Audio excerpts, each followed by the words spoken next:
con chó nó hình như nó cũng thích cô hay sao ấy. Chứ anh Thành vào á, nó chạy, nó không vào gần anh Thành đâu. Vậy à? Vâng. Đấy cô vào đấy nó yêu đấy này. Vâng. Đấy, đáng yêu thật đấy. Cái lúc mà anh Thành bế nó thì nó cũng theo, nhưng mà nó ít theo anh Thành lắm. Nhưng mà cô vào thì nó lại ngồi ở đây này, nằm ở đây này. Đây này. Đáng yêu thế chứ. Vâng.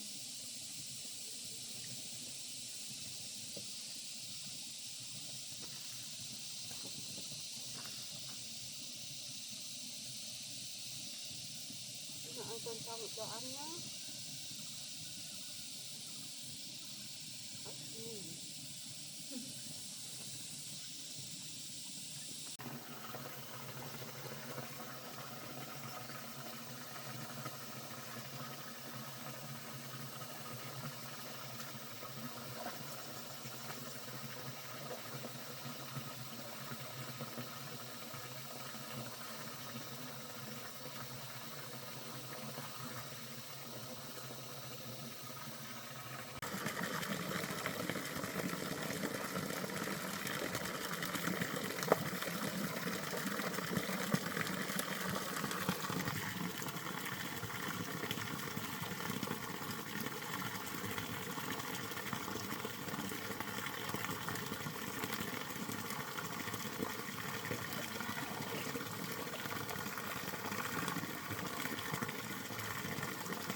Như này đã sáng sủa căn nhà rồi mà nó đẹp hơn nhiều. Mà công nhận cô ấy khéo chọn thật đấy. Nhìn ra bên ngoài xem như nào.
Có cắn đục này.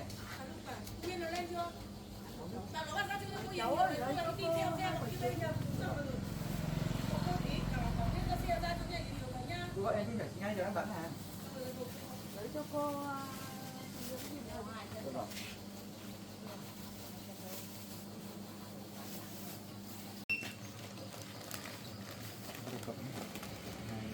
cái này lấy trên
không biết nè, cháu đây có ở nhà không?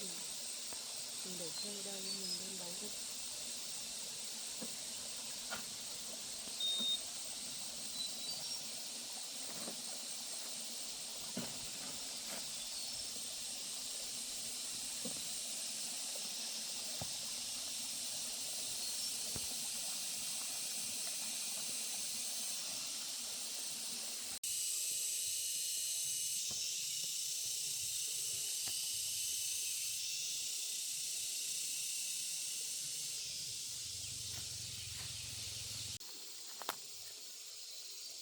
cháu ơi, mở cửa cho cô với.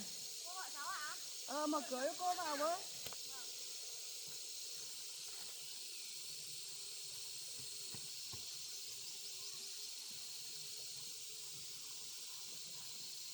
Cháu đang thấy khổ à? Vâng, hôm nay cô đến thăm cháu ạ? Ừ. Cô vào đây ạ?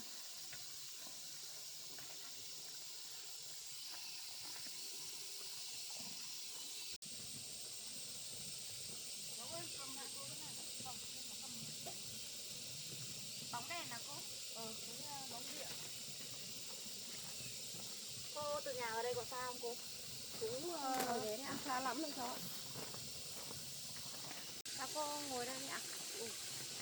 Thôi cô ngồi đây để cháu đi lấy nước ạ.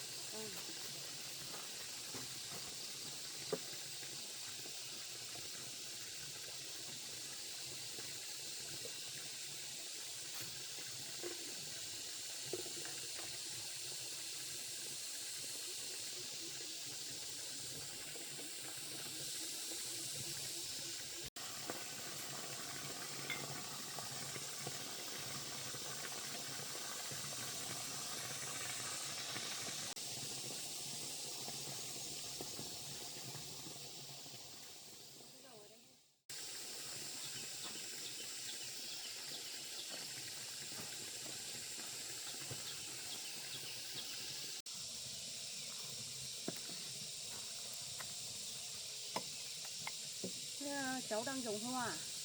Cháu đang xới lại cái đất ở chỗ hoa kia, là mưa xuống nó cứng hết đất ấy. Hoa nó mọc nó không lên được đẹp. Cô thấy đất mới, cô tưởng là cháu đang trồng hoa. Vâng, cháu mời cô uống nước. Uống đâu đi cháu? Vâng. Cháu cô uống nữa. Hôm nay cô vào chơi với cháu thì cô cũng không có gì nhiều.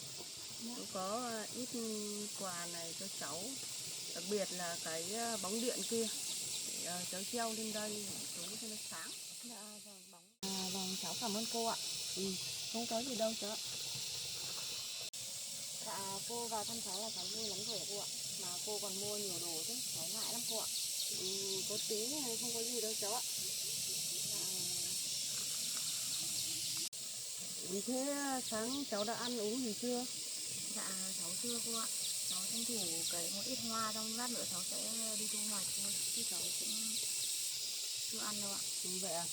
Thế thì cô cũng cũng mua ít đồ ăn này. Bây giờ đi nấu về hai cô cháu mình cũng ăn nhé. Dạ vâng, vậy thế để cháu nấu cho cô cháu mình cùng nhau ăn nhé.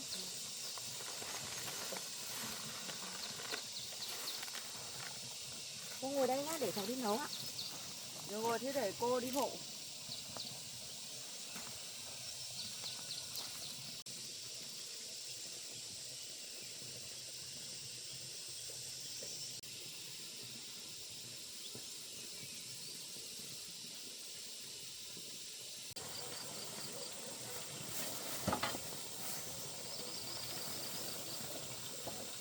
Đi cho cháu một cái rổ.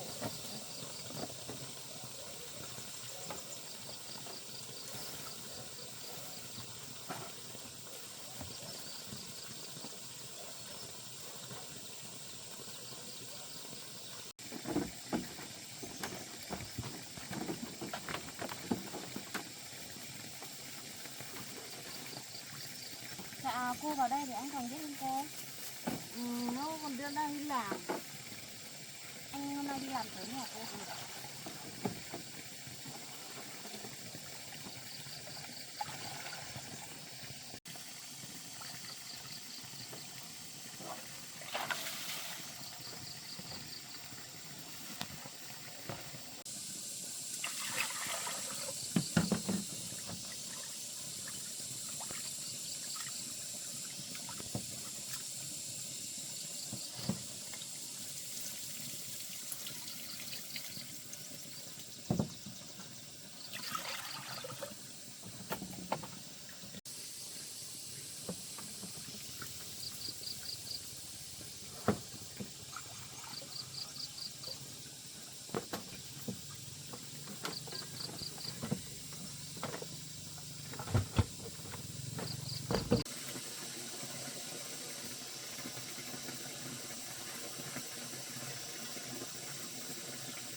cơm xôi rồi à cô?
Đéo có củi là đun khó lắm.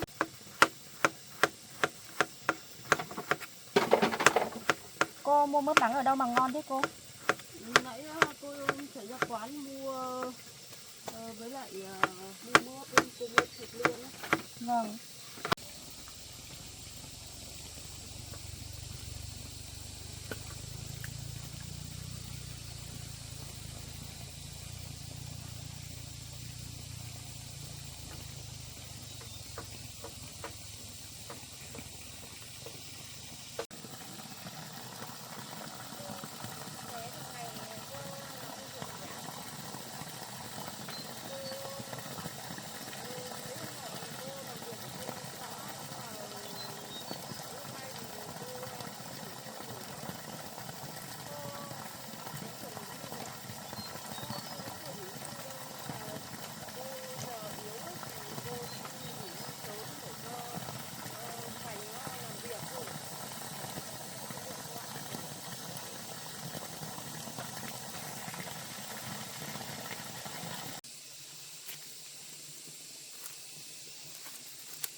Chú về rồi à cô?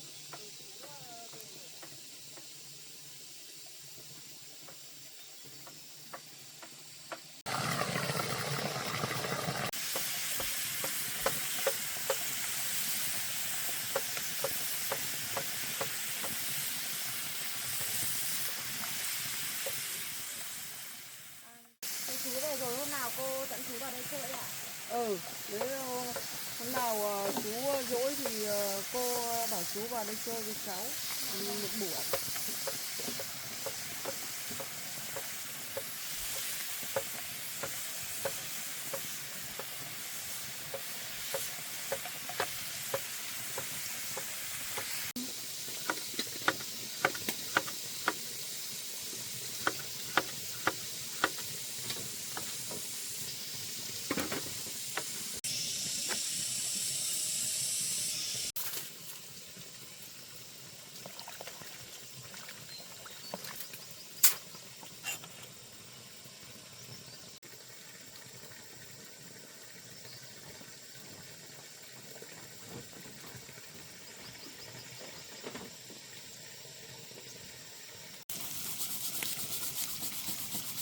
Con bé này nó cái bụng thật đấy, mà nó cũng khéo tay nữa.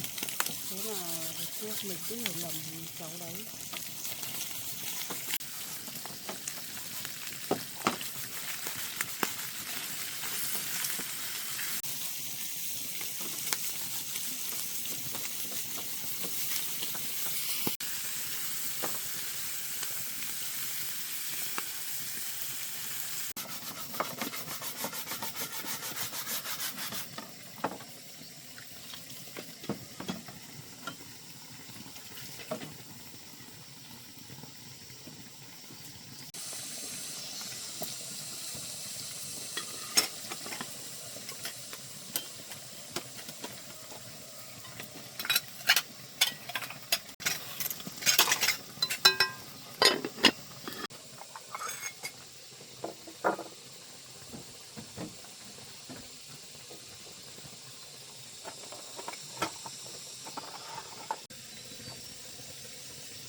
để cháu xong cái tắm ạ.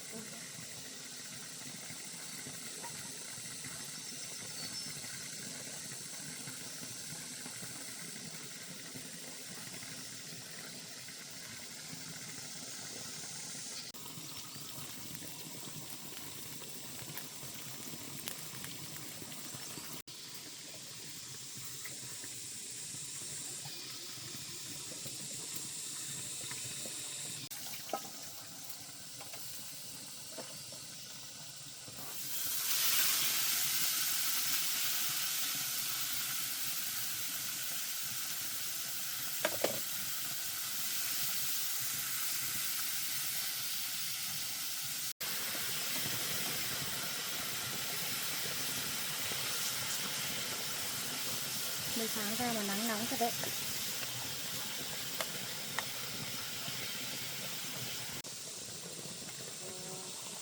Mấy hôm nay lại báo nắng nóng lắm cháu ạ.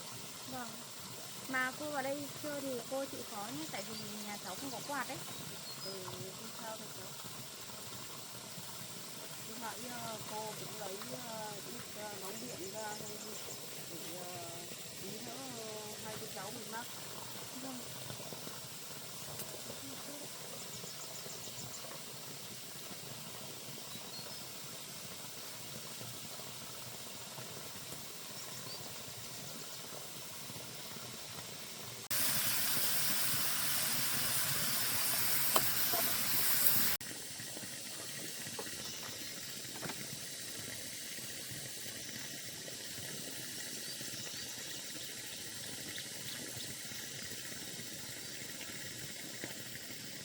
Cháu có hay đi thu hoạch không cháu? Cháu có ạ. Thường thì cháu sẽ đi thu hoạch vào buổi sáng. Còn buổi chiều thì nhiều cháu làm việc nhà cô ạ.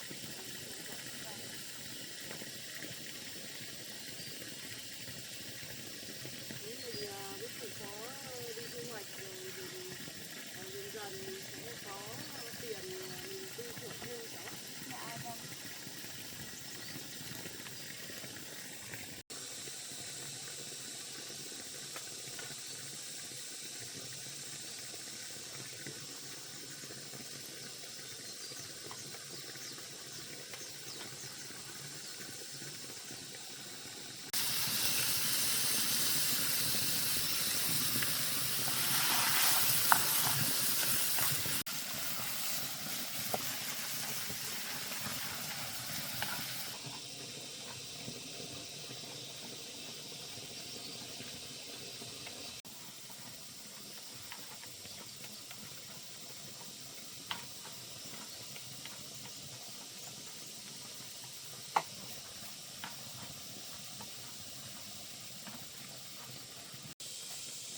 Cháu có chú chó này nhìn đẹp nhỉ? Dạ vâng. Cháu nhặt được ở hồ rác đấy cô ạ, người ta vứt. Sao nhìn nó đẹp và đáng yêu này mà họ lại vứt bỏ nó đi nhỉ? Cháu cũng không biết được cô ạ. Cháu thấy nó ở dưới hồ rác nên là cháu nhặt về nuôi cô ạ. Nhìn nó đáng yêu thật đấy.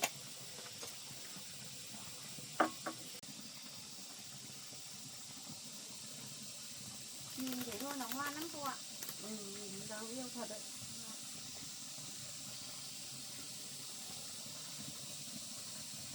Lúc nó cũng đòi đi theo cháu đi làm đấy cô ạ. Nhưng mà cháu đi lên đồi lên rừng ấy, sợ nó bị lạc. Thế là cháu cho nó ở nhà đi cô ạ.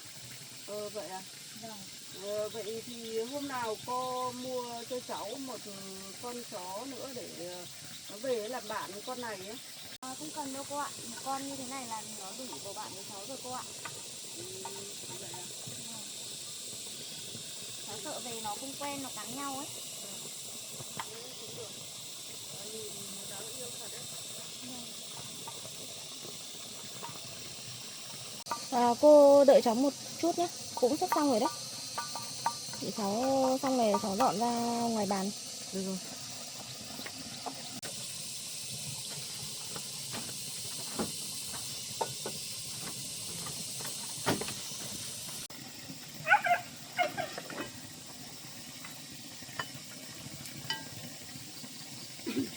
Cơm này cũng chín được cô ạ. Để cháu mang ra ngoài kia cho cháu mình ăn nhau ăn nhé. Được rồi, cô hộ cháu mang ra.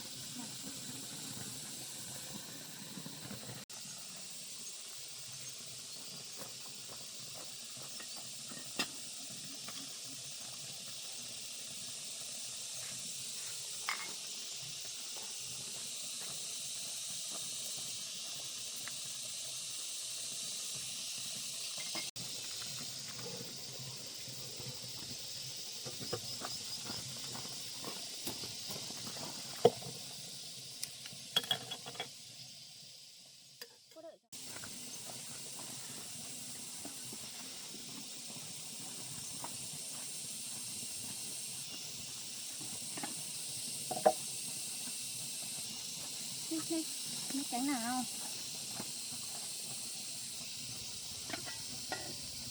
Tên nó là mít à? Vâng, nó tên là mít cô ạ. Mít.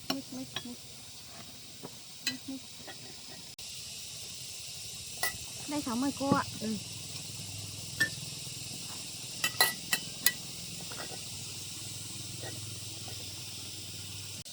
Buổi sáng mà nắng sớm cô ạ. Cô ăn đi ạ, không lát đi chỗ này nó nắng ấy. Thôi cháu ăn cơm đi. Vâng, cháu mời cô ăn cơm.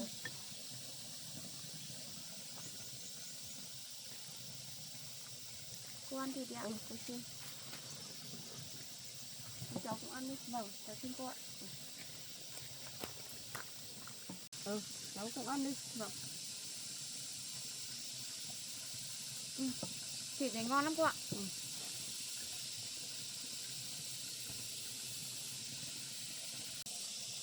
Cái gạo này mà gạo gì mà nó thơm mà dẻo thế hả cháu?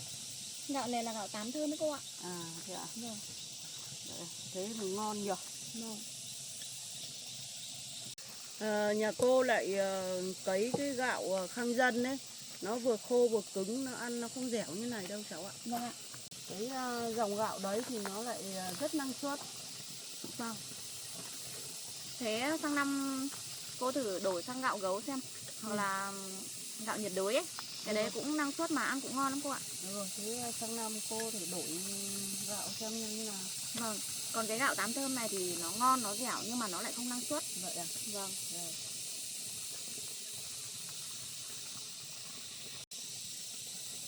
Đây, cho con này. Đấy. Mà yêu thế nhỉ? Nhà cô cũng có 2 con nhưng mà nó to rồi, nó nghịch lắm. Vâng, cô ăn đi ạ. Cô ăn nhiều ạ. Mỗi lần Thành đi làm về nó cứ quấn quýt lấy Thành. Vâng. Thôi giờ cháu cũng ăn đi. Vâng. Cứ gắp cho cô mãi vậy. Vâng.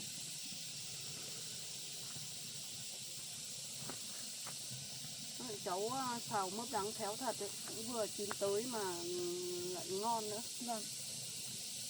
Mình mướp đắng mình xào với một chút trứng như thế này nó ăn nó sẽ không bị đắng cô ạ. Vậy à? Vâng. Cô ở nhà thì cô hay đi làm ấy, chỉ yếu là Thành nó nấu nướng thôi. Vâng. Cô đi làm về thì cô cũng chỉ biết ăn thôi. Vâng, không sao đâu cô ạ. Bây giờ mình làm mẹ rồi ấy, thì con cái nấu nướng cho bố mẹ ăn là chuyện bình thường cô ạ.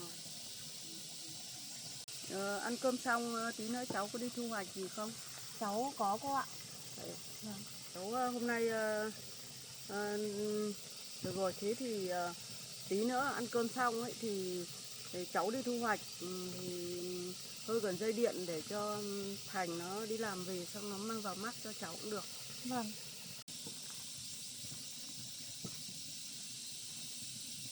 Lát nữa ăn cơm xong là cháu sẽ đi thu hoạch quả tây chua cô ạ. Vậy à? Vâng.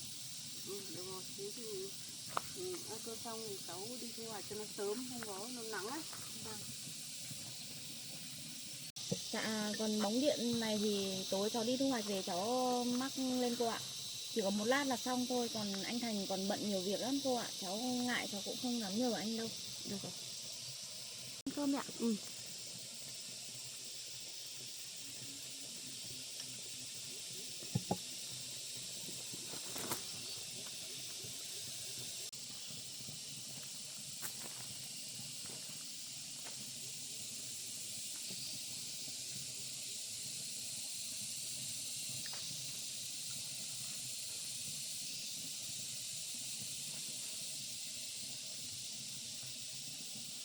Mà con chó nó hình như nó cũng thích cô hay sao ấy.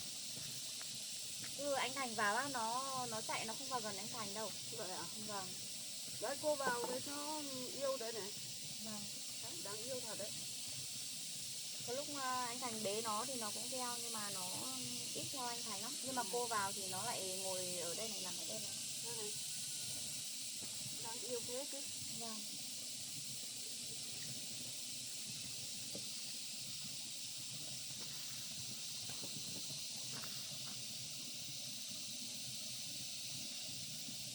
Ăn cơm xong rồi cho ăn nhá.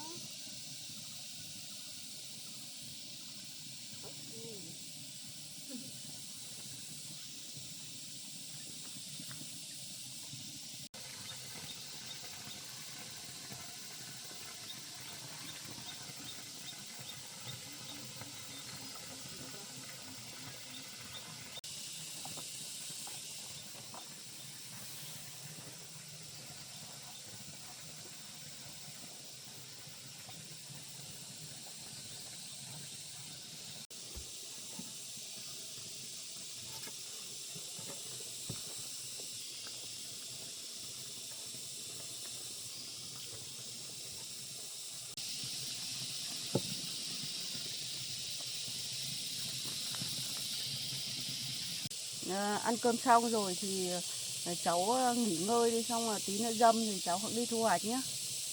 Dạ không sao đâu cô ạ. Lát cháu đi thu hoạch luôn, không lát nữa nắng ấy. Cả buổi sáng thì cháu cũng không đi thu hoạch được mấy nên là cháu tranh thủ thôi cô ạ. Được rồi. Bây tí nữa trời dâm thì cháu cũng đi, không có quãng đường xa, đi trời nắng nó mệt lắm cháu ạ. Dạ vâng, thế lát nữa ăn xong thì trời dâm mát thì cháu mới đi cô ạ. Thế thì cô cũng ăn xong rồi. Cô ăn nữa đi ạ. Cô ăn đủ rồi. Vâng. Dạ thế con ngồi đây nhá, để cháu gọi.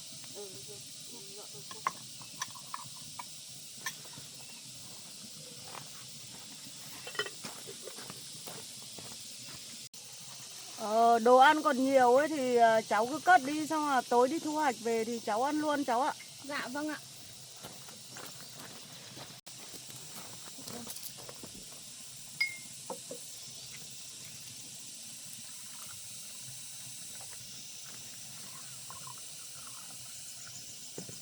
Cháu mấy con nữa ạ. Để cháu cứ nồi cơm ạ.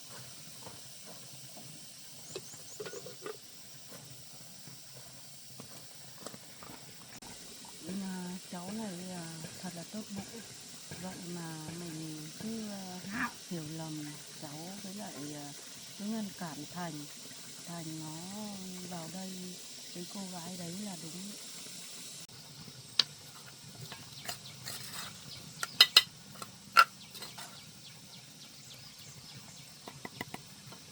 Miguel.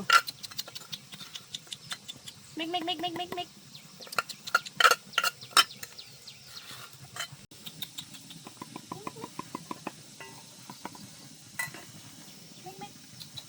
Đi vào đây ăn cơm nào.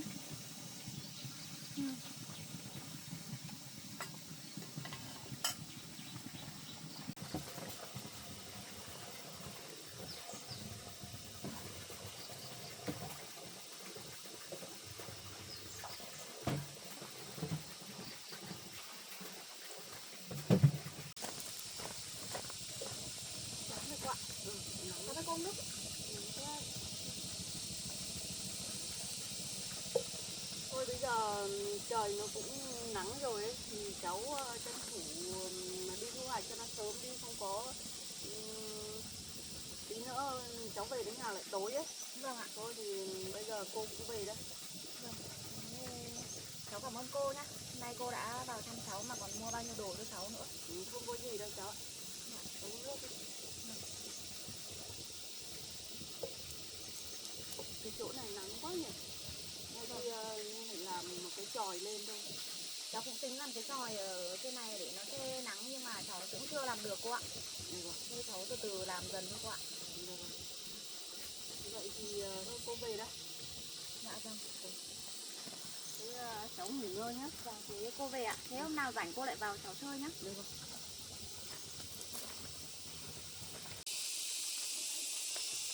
Thôi cô về thôi, cháu cứ vào nhà đi. Dạ. Không phải đưa cô đi Vâng, nữa đâu. thế cô về nhá, cô về cẩn thận ạ. Thế cháu về đi.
Chú ấy tốt bụng thật đấy.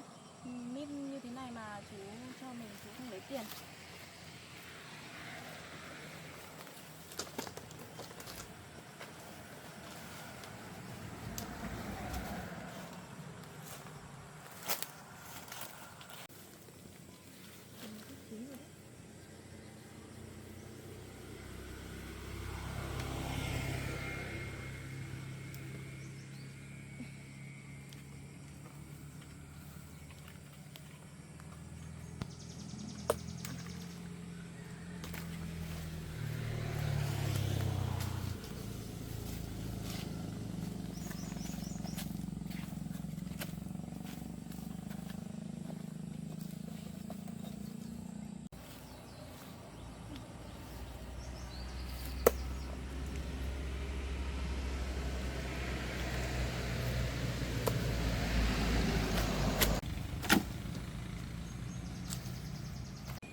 Quả này chắc chín lắm rồi đấy.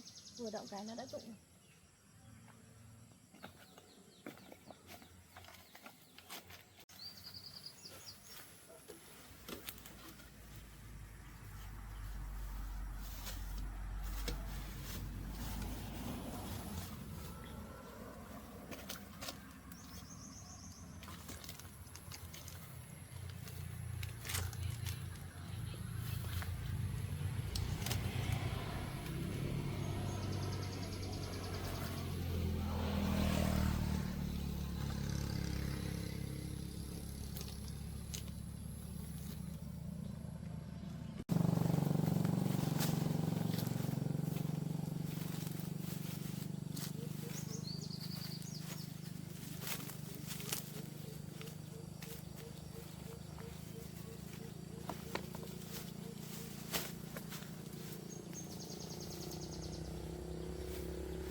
Cái này nhiều nhựa thật đấy.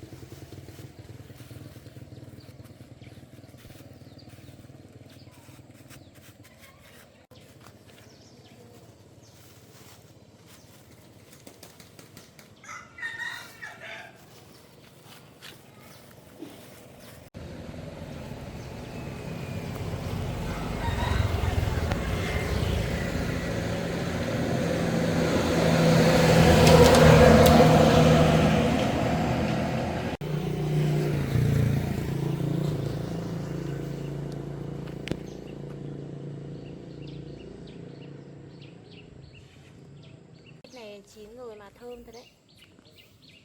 Mà giờ này sao vắng người vậy nhỉ?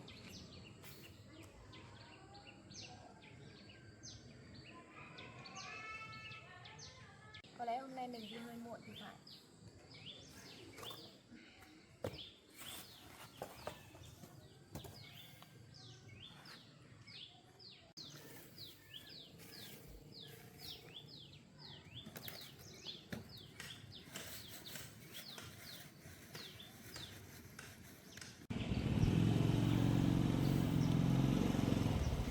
Anh ơi, mua mít đi ạ? Bán em quả mít. Anh lấy quả nào ạ? Bán em quả to nhất.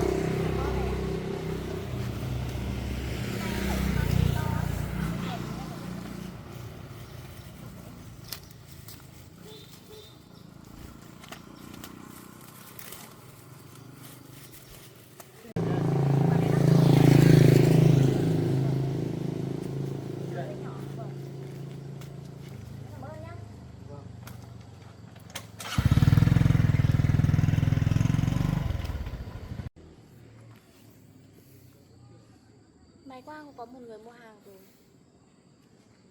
Trời sắp tối rồi.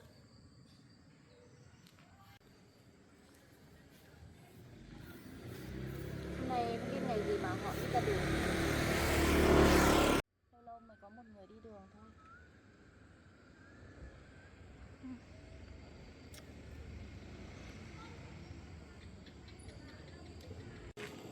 Cháu bán mít hả cháu? Vâng ạ, Ừ, ông ơi, mỗi mua quả, mít ạ. mỗi quả này bao nhiêu tiền cháu? Cháu mỗi quả 50.000 ạ. Thế thì lấy cho ông quả. Vâng, ông lấy quả nào ạ? Quả này. Vâng, ông cầm túi của cháu đấy.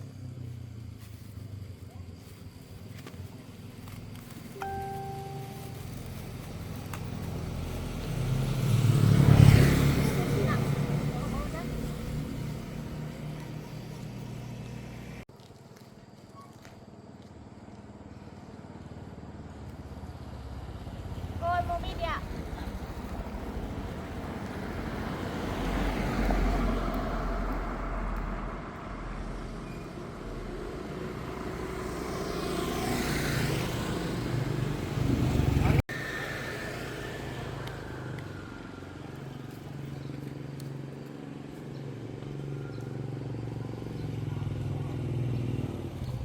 Anh ơi, mua mít đi ạ. Mít à, mít bán nào đấy? 50.000 một quả ạ. Lấy cho một quả với. Ông lấy quả nào ạ? Quả nào chín thì lấy quả chín đấy. Về đén luôn. Quả này chín hơn anh ạ. Cũng được.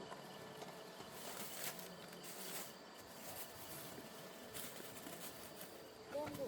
Đây, tiền đây. Vâng, em cảm ơn nhá. Em xin nhá.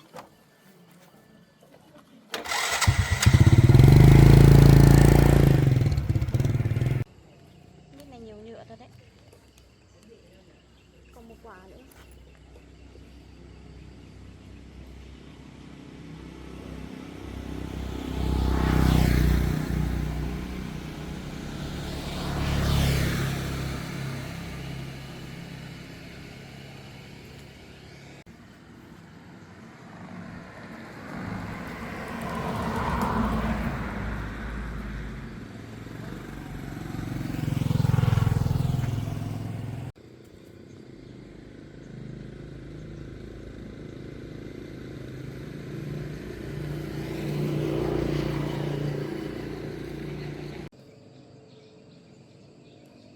mình sẽ cố đợi một lúc nữa xem còn ai mua nữa không.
May quá mình bán hết hàng rồi. May là trời cũng bắt đầu tối.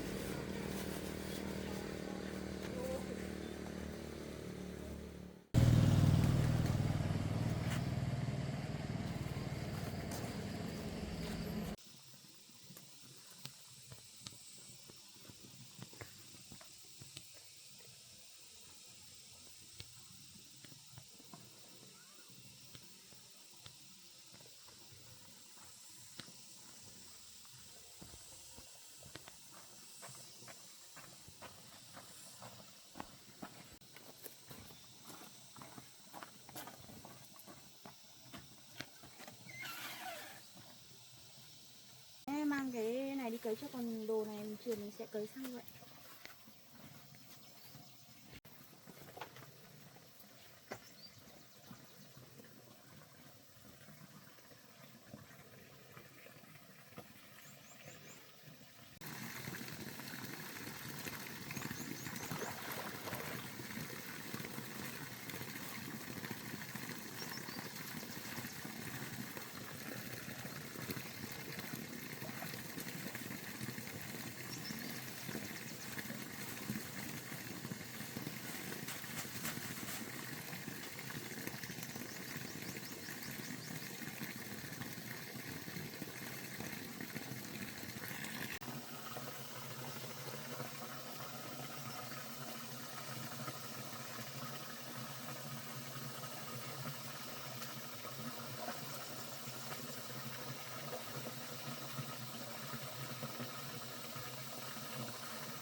Như này đã sáng sủa căn nhà rồi mà nó đẹp hơn nhiều.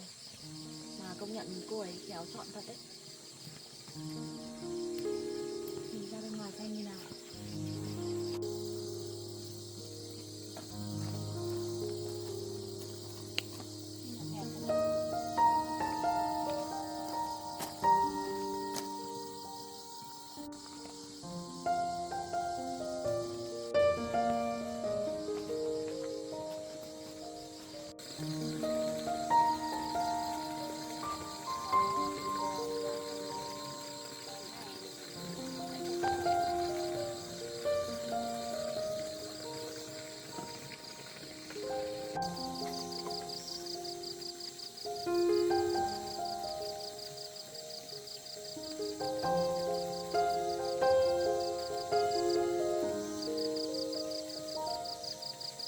Thank you.